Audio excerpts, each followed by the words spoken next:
It's St. Patrick's Day, and I'm just now filming my February wrap-up. Hello, beautiful friends and book lovers. I hope that you're all doing well.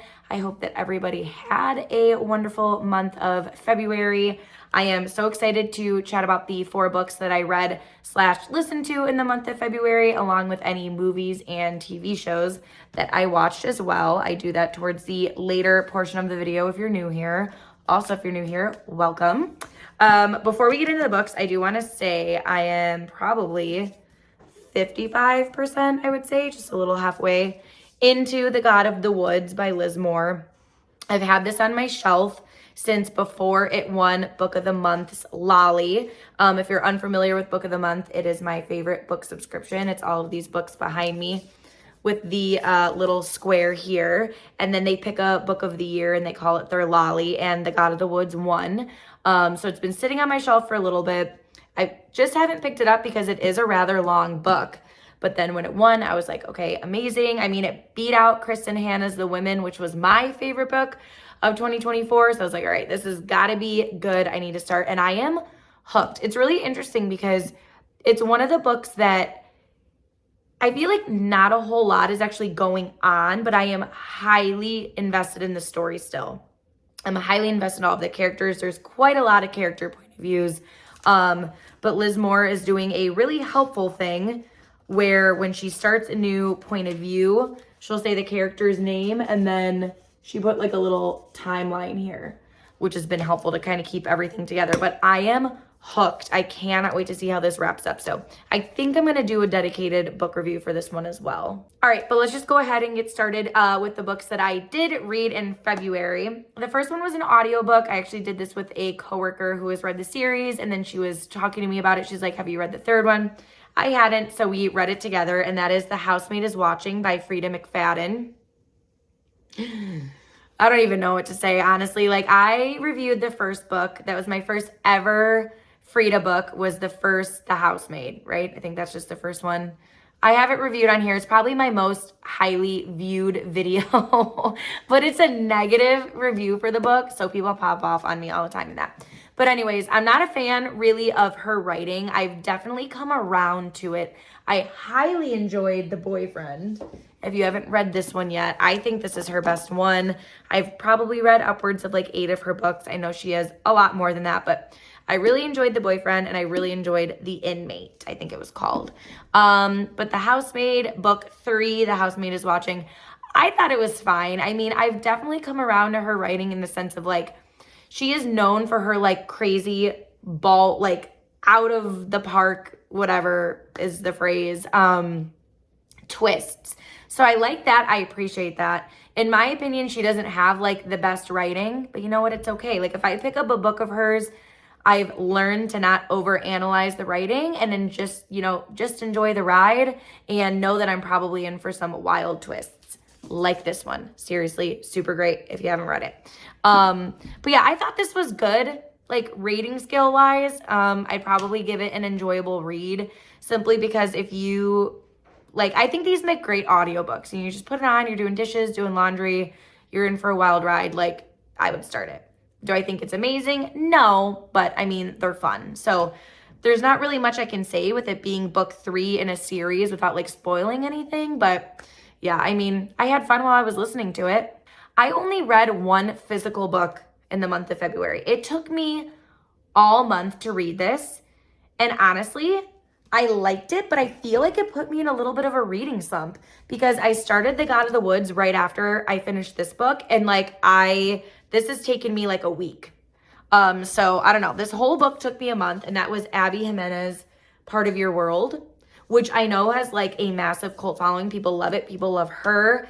I know her sequel or like second book. I don't even know because it's not the same characters, but right here just for the summer. Also really excited to see who that main character is. When I read the flap when I finished this, I was like, yay, because I really liked that character in this book. But yeah, I mean, it was super cute. I feel like I rate all of like my romance books the same.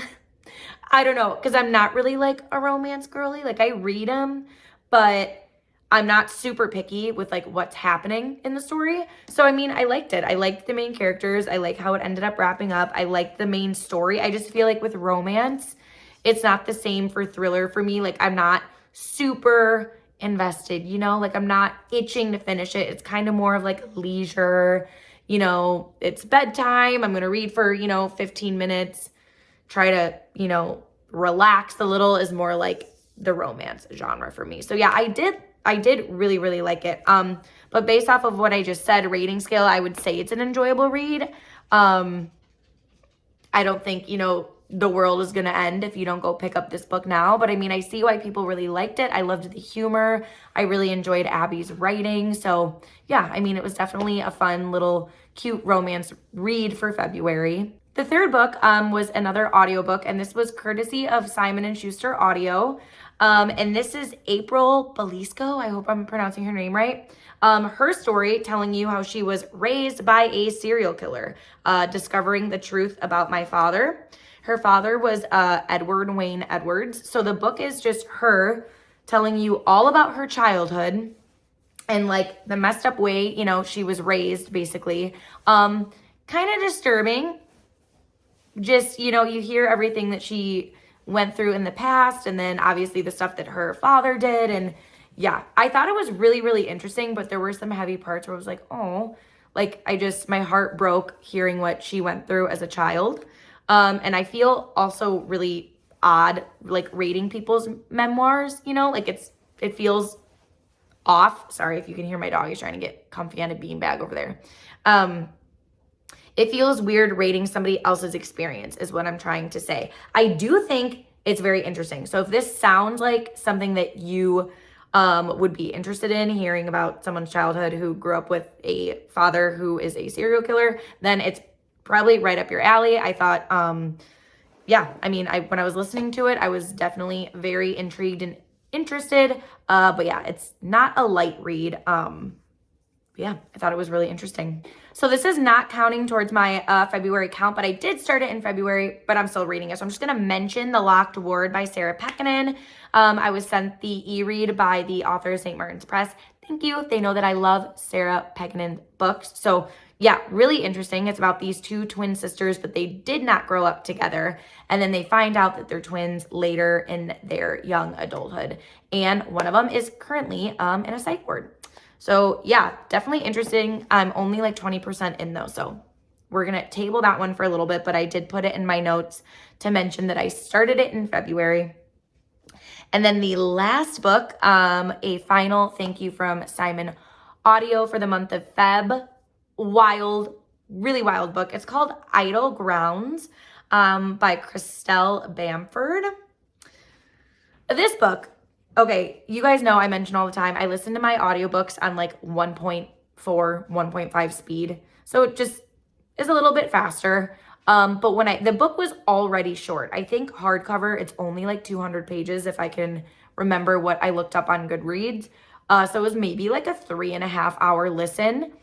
And it's very hard to categorize genre-wise, in my opinion. It's like a mix of horror, light horror, okay? Like, don't come for me if you're a horror reader and read this and you're like, that's not horror. Like, light horror. Also mixed with a little bit of like sci-fi. It's about these group of cousins. I want to say this was like 80s. It could be 70s. I don't know. But it takes place over like the span of a day. And it's being told from the point of view of one of the cousins now as they're an adult. But it's basically like they're at a family party and one of the cousins goes missing. So the group of children are like trying to find said cousin. And it's just wild. Like I will say it's kind of hard to like understand what's going on. And it's slightly hard to follow as well. But what I really liked about it was like it definitely felt reminiscent of like what an actual family party is like as a child when it's just you and you're with all of the other cousins and then the adults are just off, like really not even watching anyone, just like doing their own thing. Like, I felt like I was there with these kids. I'm like, whoa, what's going on? Are we going to find the missing kid? Yeah, I wouldn't say I would like run and go get this book now. I never really do this with books just because now that I'm a mom, a working mom of two, like I don't got time. Okay, I don't got time. But this is one of the few books that when I was done listening to it, I went on Goodreads because I was kind of like, what the hell just, like, what did I just read? So I was trying to like look up other people's reviews that contain spoilers because I had a lot of questions. And sometimes people on Goodreads will do that, you know, they'll just put like, don't read this, you know, spoilers ahead, warning, whatever. And I could like hardly find anything. So I don't know. I would say it's an enjoyable read, but that feels like, I don't know, kind of generous because I don't feel confident saying that like if you pick this book up, you're going to enjoy it, you know? And I feel like if I say an enjoyable read, I'm rating it that way because I feel confident that if you read the book, you're probably going to at least enjoy it. This one, I guess decent but flawed. I don't know. If I have to pick, I would lean more towards that one just because it's confusing. But I also want somebody to read it so we can like talk about it, you know? Because I'm listening to it and I'm like, is this, like, what's happening? So yeah, it's just one of those books that was like wildly confusing, but also intriguing, you know? All right, now I'm gonna get into the shows and movies. Almost done with The Traitors. I know that it has wrapped up. I've been trying this new thing, 31 days in a row. I haven't broken my streak where I'm trying to do my workout in the morning before my kids get up. Because it's just like the only little bit of me time, you know, really seriously that I get. So, but during that time, I'm trying to watch The Traitors. I'm also still watching Deal or No Deal Island. I think both shows have wrapped up. But when I'm doing my treadmill workout, I've been watching Love Island All Stars, which you guys know I love my Love Island. And it's like Luca. It's all of the like really awesome UK people that they bring back for All Stars. So I love it. Like I'm totally hooked. So if I have time, I'm watching like that. I'm not like prioritizing my actual TV shows, but I think I literally have one single episode left of The Traitors. So I'm really excited to see who wins. This season has been so wild, like cutthroat, especially with The Traitors, which I really wasn't expecting. Like the actual traitors in the show is what I mean. So that's been crazy. We also watched The Wild Robot with our son.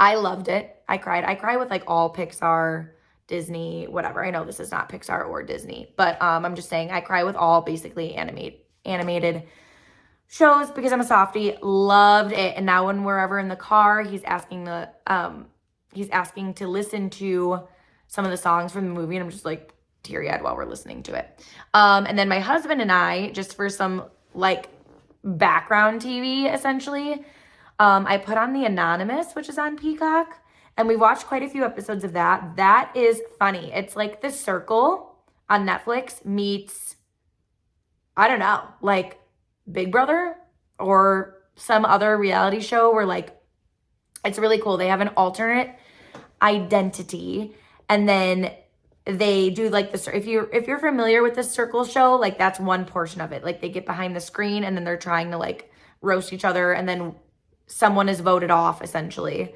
And then they all live together though, and they don't know each other's screen names, if that makes sense. So I think it's really intriguing. Some of the cast is funny. But yeah, we have to finish that one as well. And that's really it. I mean, in terms of shows and movies that I can remember, at least we've watched in February, I should say. We've watched quite a few things in March, but yeah, that basically wraps up all of my Feb in terms of book content and show content. So let me know, what are some 5-star books that you've read so far in 2025? I'm really excited to film my March wrap up, although it's literally halfway of March already while I'm filming this. But yeah, as always, thanks so much for watching, and I'll see you in my next video. Bye, you guys.